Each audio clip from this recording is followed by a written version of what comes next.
함께 기도하심으로 8월 28일 수요일 매일 예배 시작하겠습니다. 기도합니다. 오늘도 우리와 함께 하시는 임마누엘 하나님 감사합니다. 오늘도 하나님께서 지치고 상한 심령 가운데 찾아오시고 놀라우신 사랑으로 우리를 품어주시고 우리에게 회복의 은혜를 더해 주실 줄로 믿습니다. 오늘도 이 말씀의 시간이 우리에게 정말 소중하고 은혜로운 시간임을 믿기에 주님 앞에 나와왔사오니 주님 이 시간을 통하여서 하나님 말씀을 더욱더 청종하는 귀한 주의 백성들 가운데 하나님께서 말씀으로 우리에게 주신 그 메시지를 놓치지 않고 또한 그 말씀에 우리의 삶이 더욱더 영적으로 풍성해지는 귀한 은혜가 있게 허락하여 주시옵소서. 하나님의 음성을 듣고자 예배를 사모하며 나온 영혼들이 있습니까? 하나님께서 그 한 명 한 명을 기억하여 주시고 주님의 이름으로 축복하여 주시옵소서. 가열급한 심령 가운데 성령 하나님의 기름을 부어주시고 흡족한 마음으로 오늘도 우리가 하루를 잘 살아갈 수 있도록 하나님께서 우리를 붙잡아 주시기를 간절히 기도합니다. 하나님, 주님께서 우리의 마음을, 우리의 중심을 보시는 줄로 믿습니다. 우리를 붙잡아 주시옵소서. 세상에서 분주하게 살아가고 그러다 보면 우리가 하나님을 잊어버리고 살아갈 때가 참 많이 있음을 고백합니다. 하나님, 우리가 하나님께 우리의 삶을 맡기고 하나님을 신뢰한다라고 하면서도 우리가 입술로는 그렇게 고백하지만 사실 내 뜻과 내 생각대로 내 판단대로 살아가고 있음을 먼저 회개합니다. 하나님께서 우리의 연약함을 아시오니 우리의 모든 세상적인 생각과 방법들 이 시간 정말 그리스도를 사모하는 마음으로 완전히 뒤덮이게 하여 주시고 이를 통하여서 우리의 영혼이 참된 행복과 평안을 누릴 수 있도록 인도하여 주시옵소서. 오직 예수님 안에 소망이 있음을 믿습니다. 아버지, 우리가 그 이름을 찬양하고 영광 없게 하는 인생이 되게 허락하여 주시옵소서. 아버지, 오늘도 우리의 모든 예배 가운데 하나님 함께 하시고 영광 받으시길 바라오며 예수님의 이름으로 기도하옵나이다. 아멘. 찬송가 212장 함께 하시겠습니다.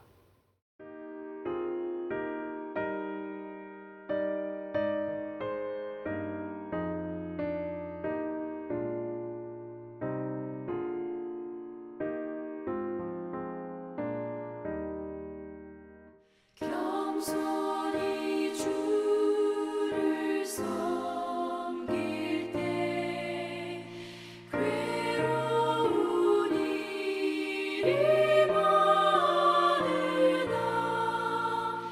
구주여 내게 힘주사 잘 감당하게 하소서. 인자한 말을 가지고 사람을 감화시키며 갈 길을 잃은 무리를 잘 인도하게 하소서.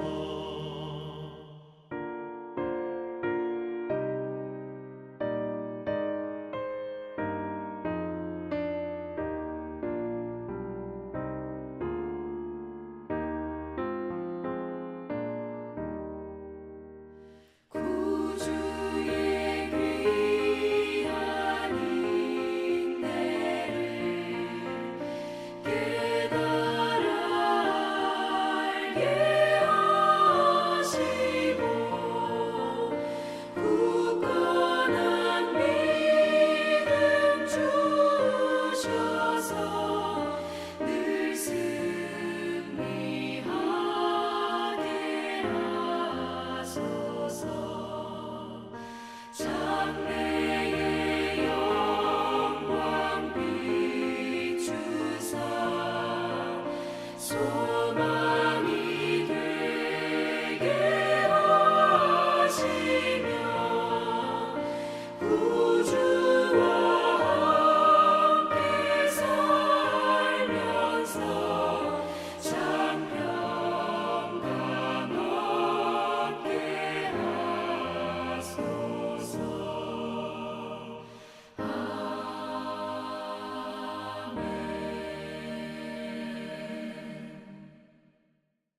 오늘 말씀은 우리가 지난 시간 데살로니가 전서에 이어서 데살로니가 후서입니다. 1장 1절부터 12절까지의 말씀인데요. 한 절씩 함께 말씀을 같이 읽도록 하겠습니다. 함께 봅니다. 바울과 실로아노와 디모데는 하나님 우리 아버지와 주 예수 그리스도 안에 있는 데살로니가인의 교회에 편지하노니 하나님 아버지와 주 예수 그리스도로부터 은혜와 평강이 너희에게 있을지어다. 형제들아, 우리가 너희를 위하여 항상 하나님께 감사할지니 이것이 당연함은 너희의 믿음이 더욱 자라고 너희가 다 각기 서로 사랑함이 풍성함이니 그러므로 너희가 견디고 있는 모든 박해와 환난 중에서 너희 인내와 믿음으로 말미암아 하나님의 여러 교회에서 우리가 친히 자랑하노라. 이는 하나님의 공의로운 심판의 표요 너희로 하여금 하나님의 나라에 합당한 자로 여김을 받게 하려 함이니 그 나라를 위하여 너희가 또한 고난을 받으리라. 너희로 환난을 받게 하는 자들에게는 환난으로 갚으시고 환난을 받는 너희에게는 우리와 함께 안식으로 갚으시는 것이 하나님의 공의시니 주 예수께서 자기의 능력의 천사들과 함께 하늘로부터 불꽃 가운데에 나타나실 때에 하나님을 모르는 자들과 우리 주 예수의 복음에 복종하지 않는 자들에게 형벌을 내리시니 이런 자들은 주의 얼굴과 그의 힘의 영광을 떠나 영원한 멸망의 형벌을 받으리로다. 그날에 그가 강림하사 그의 성도들에게서 영광을 받으시고 모든 믿는 자들에게서 놀랍게 여김을 얻으시니 이는 우리의 증거가 너희에게 믿어졌습니다. 이러므로 우리도 항상 너희를 위하여 기도함은 우리 하나님이 너희를 그 부르심에 합당한 자로 여기시고 모든 선을 기뻐함과 믿음의 역사를 능력으로 이루게 하시고 우리 하나님과 주 예수 그리스도의 은혜대로 우리 주 예수의 이름이 너희 가운데서 영광을 받으시고 너희도 그 안에서 영광을 받게 하려 함이라. 아멘. 데살로니가 후서를 시작하게 되었습니다. 이 당시에 이 데살로니가 후서가 기록된 상황은요, 데살로니가 전서가 기록된 상황과 크게 다르지는 않았던 것으로 보여집니다. 그래서 이 데살로니가 후서의 기록 목적이나 어떤 이 전서의 이 데살로니가 전서의 목적 이 두 가지가 상당 부분 유사하다라고 생각하시면 됩니다. 본 서신서가 기록된 여러 가지 목적이 있는데 그 중에 세 가지 중요한 목적을 먼저 좀 잠깐 짚어보고 넘어가겠습니다. 첫 번째로 데살로니가 후서는요, 환난 가운데 있는 믿음의 성도들을 격려하기 위해서 기록되었습니다. 마치 저희가 히브리서 지금 계속해서 공부하고 있는데 그때 그 시대의 기독교인들과 유사합니다. 환난 가운데 있는 성도들을 격려하기 위해서 기록되었고요. 이교도 세계 한가운데 있는 데살로니가 교회 공동체에 대한 이 박해는 점점 심화되고 있었습니다. 그 당시에 그랬습니다. 그래서 이 사도 바울은 성도가 당하는 환난의 의미 그리고 또 그 결말에 대해서 다루고 있는데요. 그것을 통해서 결국에는 성도들을 위로하고 격려하는데 그 목적이 있다라고 할 수 있겠습니다. 두 번째 이 서신서의 목적은요, 주님의 재림에 대한 일부 성도들의 오해가 있었는데 그것을 좀 바르게 교정하고 그리고 재림 신앙에 합당한 삶을 살게끔 권면하는 것이 바로 그 두 번째 목적이었습니다. 끝으로 세 번째 목적은요, 데살로니가 교회 안에 그 당시에 팽배하게 퍼져 있었던 이 나태에 대한 문제입니다. 게으름이죠. 데살로니가 성도들 가운데 당최 일이라고 하는 것을 일하지 않고 일만 만드는 사람들에 대해서 권면을 하는 그러한 목적을 가지고 이 데살로니가 후서, 이 본서를 기록했다라고 볼 수 있습니다.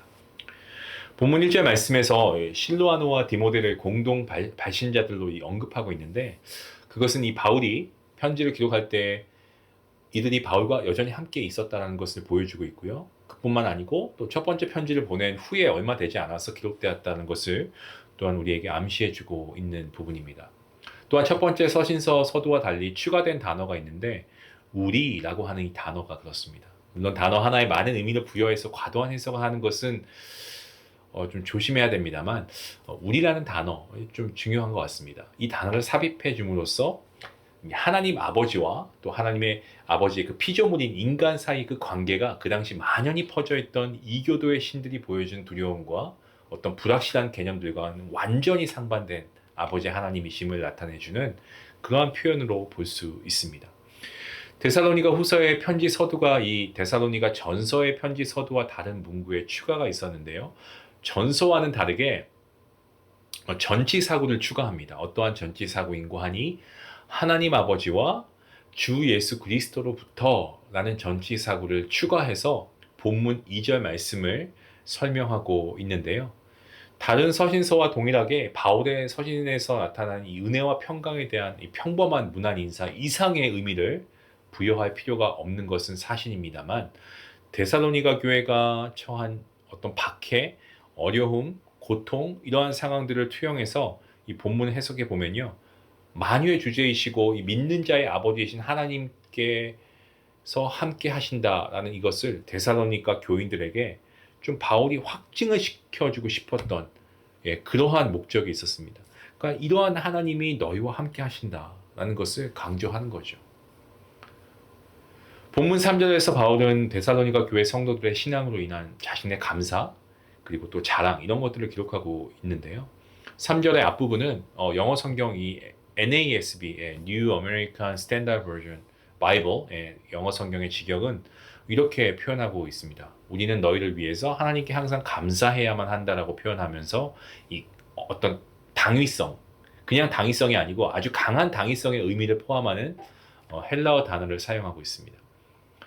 우리가 할지니, 우리가 뭐뭐뭐 할지니로 번역된 헬라어 단어가 있는데 오페일로라고 하는 단어거든요. 이 단어는 원래 지불해야만 하는 돈을 비치고 있는 것을 나타내주고 있는 단어가 바로 이 단어입니다. 그러니까 무슨 말이냐면 이 단어는 어떤 일을 해야만 하는 의무가 있다는 아주 강한 의미를 가지고 있습니다. 데살로니가 성도들의 신앙이 계속해서 아름답게 성장해 가는 것과 환난 가운데서도 믿음이 조금도 흔들리지 않는 것으로 인해서 그 교회의 헌신자인 바울 자신이 하나님을 향해 감사하는 것을 당연한 의무로 여기고 있다라는 것을 표현하고 있습니다. 바울이 감사하는 그 근거, 이 바울은 감사의 근거로 데살로니가 성도들의 믿음과 사랑을 언급하고 있는데요. 믿음은 하나님께 대한 아주 깊은 신뢰를 나타내는 어떤 수직적인 신앙의 태도인 동시에 사랑은 하나님께 대해 가지고 있는 이런 믿음이 성도 혹은 타인에 대해서 나타나는 어떤 수평적인 신앙의 표현입니다. 그러니까 믿음은 수직적이고 사랑은 이 수평적인 그러한 신앙의 표현으로 해석할 수 있습니다. 앞선 3절에서 데살로니가 교인들의 신앙에 대해서 하나님께 감사했던 바울이지 않습니까? 그 바울이 4절 말씀에서는 그들이 박해와 환난 중에서도 믿음으로 인내하고 있는 것에 대해서 감사하면서 모든 교회에 자랑하고 있다는 것을 밝히고 있죠. 박해라고 하는 것은 사실 이게 어디서 유래가 됐냐면 원래 사냥개가 사냥감을 뒤쫓는 모습에서 유래된 단어가 바로 이 박해라고 하는 단어입니다. 사냥개가 표적을 놓치지 않기 위해서 필사적으로 쫓아가지 않습니까? 그처럼 적대자들은 데살로니가 교회를 집요하게 박해했던 것으로 그렇게 보여집니다. 자, 또한 환란이라고 되어 있는데 환란으로 번역된 헬라어 또한 박해라고 번역된 헬라어와 유사한 의미를 내포하고 있습니다. 데살로니가 교회가 외부로부터 받는 어떤 외적 고통과 또 안에서 이 어떤 압박감으로 인해서 당시 굉장한 어려움과 어떤 난처한 상황, 이 공경에 처했다는 것을 이 단어만 봐도 우리가 유추해 볼 수가 있습니다. 그런데 바울이 자랑하는 어떤 구체적인 내용은요, 이러한 박해와 환란이 있었지만 그러한 가운데서도 데살로니가 성도들은 폭력이나 분노 또는 적개심을 나타내지 않고 잘 인내하고 참고 있었다는 것에 이 바울이 아주 감동을 받고 기뻐하고 있는 겁니다.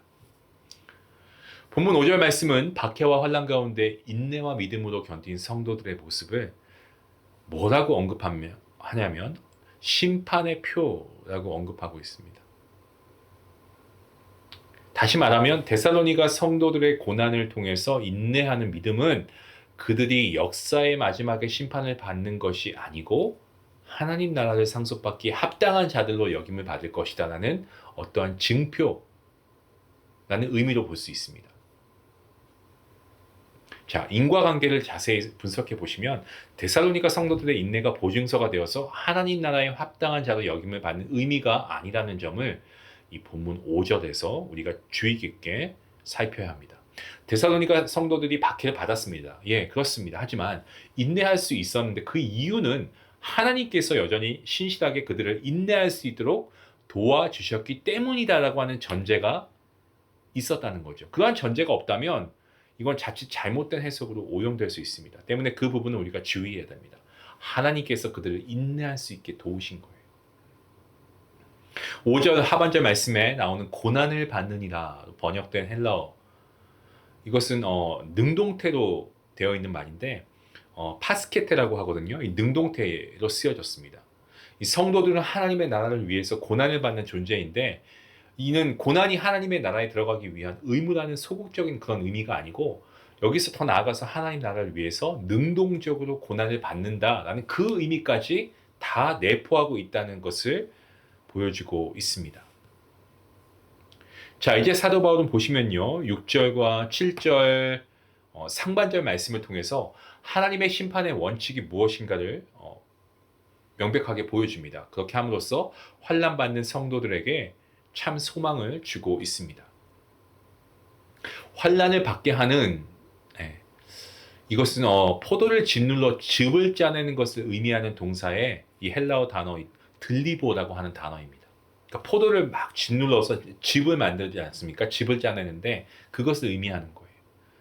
신약 성경에서는 이 단어가 모두 비유적 의미로 사용되어서 포도를 짓눌러서 으깨는 것처럼 이 사람을 말할 수 없는 고통으로 압박한다라는 그런 의미를 가지고 있습니다. 여러분, 크리스찬에게, 이 성도에게 이러한 고통을 가하는 자들은 장차 심판자 하나님으로부터 동일한 고통을 받게 된다라고 오늘 본문 6절 말씀에 나와 있죠. 그렇게 증언하고 있습니다. 7절에 표현된 안식이라는 헬라어는요, 아네시스라는 단어를 사용하고 있는데요. 그 의미는요, 이 세상에서의 혹독한 환난으로부터 해방돼서 더 이상 마음 졸이는 이러한 것이 없는 상태를 의미하는 단어입니다. 이러한 것은 은혜로밖에 표현할 수밖에 없는 것 같아요. 그렇지 않습니까? 마음 졸임이 없는 우리가 단 한순간도 그런 순간이 없죠, 이 세상에는. 근데 이러한 세상에서의 혹독한 환난으로부터 해방돼서 더 이상 마음 졸임이 없는 상태, 은혜 아니겠습니까? 이러한 은혜는 사람의 힘으로 쟁취할 수 없고요, 완전한 안식의 주인이신 하나님으로부터만, 오직 하나님께로부터만 받을 수 있는 복이다라는 것을 7절 말씀에서 증언하고 있습니다. 자, 이 복의 보증은 뭐라고 바울이 설명합니까? 7절에 이 중간 부분에 보시면 하나님의 공의시니, 하나님의 공의. 자, 이 문구는요, 헬라어 성경 6절 첫 부분에 나와 있습니다. 에이페르라고 하는데, 오늘 좀 제가 원문을 많이 설명하게 되는 것을 여러분 좀 이해해 주시기 바랍니다. 여러분의 이해를 돕기 위해서 제가 사용할 수밖에 없어서 그렇거든요.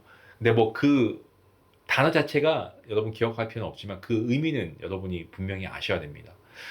이 에이페르라고 하는 헬라어 접속어가 있는데, 헬라어 성경 6절에 기록되어 있거든요. 근데 그 뜻이 뭐냐면 반드시 그렇게 될 것이다. 이렇게 해석할 수 있는 접속사라고 보시면 됩니다. 그래서 6절 말씀과 이 7절 말씀을 함께 이렇게 합쳐서 해석하면요, 하나님께서 악인에게 환난으로 갚으시고 환난받는 성도들, 이 그리스도인들에게는 안식으로 갚으실 것이다 라는 사실이 단순히 그러할지도 모르는 어떤 개연성만을 가지고 있는 것이 아니고요, 반드시 분명하게 확실히 그렇게 될 것이다 라는 필연성을 갖는다는 것을 증언하고 있는 아주 중요한 말씀입니다. 반드시 그렇게 된다는 거예요. 7절 후반부에 나오는 불꽃 가운데서 나타나실 예수님에 대한 표현은 이 예수님의 재림 때 예수님의 모습이 이 땅에서 증언되었던 어린 양의 모습이 아닌 왕 중의 왕이신 모습으로 비춰질 것이라는 표현입니다. 자, 그리고 8절은 재림주로 나타날 때 예수님께서 내리실 형벌의 대상을 언급하고 있는 내용인데요. 여기에서 하나님을 모르는 자들과 복음에 복종하지 않는 자들이 구체적으로 누구인지 인간의 식견과 지식으로는 우리가 판단할 수 없습니다. 파악할 수 없는데요. 하나님께서 베푸신 구원의 은혜와 그리고 하나님에 대한 지식 알기를 거부한 모든 사람이 그 형벌의 대상이다라는 것을 성경이 증언하고 있습니다. 형벌로 번역된 헬라어는 일정 기간 처벌한 후에 사면되는 일시적 형벌의 개념이 아니고 영원한 처벌의 고통을 당해야만 하는 그 영원한 형벌을 표현한 단어입니다. 이제 9절 말씀에서는 최후 형벌을 당하는 자들이 이 주님의 얼굴, 그리고 주님의 힘의 영광으로부터 철저히 분리된다는 것을 강조하고 있습니다. 복의 근원이신 하나님의 앞으로부터 쫓겨나는 것만큼 처절한 형벌과 고통은 없습니다. 하지만 주의 깊게 생각해 봐야 하는 게 있는데, 그것은 영원한 멸망의 대가는요, 하나님의 외면하심이 아니라 죄인들이 하나님을 외면했기 때문에 라는 점입니다. 자, 이제 십자가에서 표현하는 그날이 나오는데, 이 그날은요, 하나님께서 정해놓으신 날입니다. 그래서 공의의 심판이 이루어지는 날입니다. 그날은 바로 최후 심판장이신 우리 예수 그리스도께서, 주 예수 그리스도께서 심판의 권한을 하나님께로부터 위임 받으셔서 재림하시는 그날이 바로 이 그날입니다. 이처럼 주님께서 강림하실 때에 주님의 성도들로부터 영광을 받으실 것인데, 이 영광은 감히 인간적인 언어로 표현할 수 없는 경이로움일 것입니다. 놀랍게 여김을 얻으시리니, 본문 10절 말씀의 표현을 빌리자면, 이 표현은 주님을 믿는 자들이 경험할 모습은 놀라움과 그야말로 어떤 감탄사, 경탄이 쏟아질 것이다 라고 말하고 있습니다. 이루 말할 수 없는 거죠, 그 표현을. 주님께 속한 자들은 그날에 예전에 전혀 경험해보지 못한 주 예수 그리스도를 통해 나타나는 그 영광으로 인해서 말미암아 정말 경탄에 맞지 않게 될 것이다라고 증언하고 있습니다. 그리고 그 신비함을 경험할 사람 중에 데살로니가 교인들이 포함되어 있을 것이다 라는 이 사실이 환난과 어려움과 고통 가운데 살아가고 있는 그들에게는 여러분 아주 너무나도 큰 위로이자 격려가 되었을 것은 분명해 보입니다.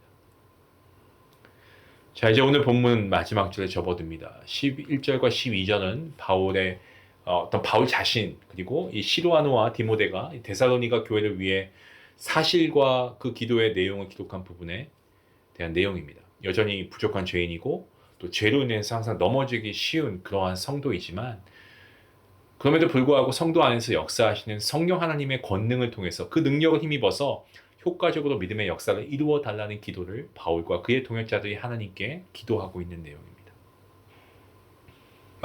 오늘 본 마지막 절 12절 말씀에서 바울은요, 부르심을 받은 자들이 그 부르심의 목적에 합당하게 행할 때에 하나님의 영광이 자연스럽게 나타날 것이다 라는 것을 그가 나타내고 있습니다. 증언하고 있습니다. 만약 영광이라고 하는 의미를 하나님의 하나님 되심이 나타나는 것이라고 정의한다면, 하나님의 하나님 되심은 바로 하나님께 속하여 그 부르심에 합당하게 행하는 변화된 자의 삶을 통해서 나타나게 될 것이다 라고도 설명이 가능합니다. 그런데 놀랍게도 하나님의 하나님 되심이 나타나게 되는 그 성도의 행실이 단지 하나님께만 영광이 되는 것이 아니고, 그 영광을 주님 안에 있는 성도들에게 나누어 주신다는 놀라운 하나님의 은혜를 설명하고 있는데, 그 말씀이 본문 12절 말씀입니다. 우리 하나님과 주 예수 그리스도의 은혜대로 우리 주 예수의 이름이 너희 가운데에서 영광을 받으시고 너희도 그 안에서 영광을 받게 하려 합니다. 아멘입니다. 사랑하는 성도 여러분, 불의를 당하고 억울한 일이 많은 이 세상 우리가 살아가지 않습니까? 그동안에 하나님께서 보응해 주실 심판은요, 믿는 성도에게는 큰 위로가 됩니다. 또한 억울한 일을 겪는 가운데 인내하면서 우리가 하나님을 바라보고 신뢰하는 것이 하나님의 영광을 볼 수 있는 거룩한 길이라는 사실 또한, 여러분, 우리가 이 말씀을 통해 증거함을 받지 않습니까? 그런데 문제는 말씀을 받고 해석하는 우리의 모습은 아닐까요? 우리가 기다리는 심판의 모습이 과연 주님께 모든 것을 맡겨드리고 주님을 신뢰함으로 주님의 도우심과 판결에 순종하는 참된 그리스도인의 모습인가? 아니면 말씀의 준엄한 심판을 나 이외의 다른 모든 사람에게만 해당시켜 살아가는 어떤 그런 바리새인의 모습은 아닌가? 우리 스스로를 한번 되돌아보면 좋겠습니다. 성도 여러분, 오늘 하루 하나님의 심판의 자리를 정말 호시탐탐 노리는 그런 죄의 유혹 가운데서 벗어나셔서 정말 우리의 너무 연약하고 미천하고 허름한 삶조차도 기억하시며 오늘도 우리를 위로하시는 그 예수님의 마음, 그 예수님의 시선, 이것이 우리를 향하고 있음을 우리가 분명히 믿으면서 오늘도 우리의 소망을 하나님께 두고 환난 가운데서도 인내하게 하시는 주님의 말씀을 우리가 굳건히 붙들고 나아가는 귀한 성도님들 될 수 있기를 간절히 기도합니다. 기도하시겠습니다. 하나님 감사합니다. 환난 가운데서도 우리를 인내하게 하시는 분 하나님이신 줄 믿습니다. 오늘도 하나님의 말씀을 붙들 수 있는 은혜 주시니 감사합니다.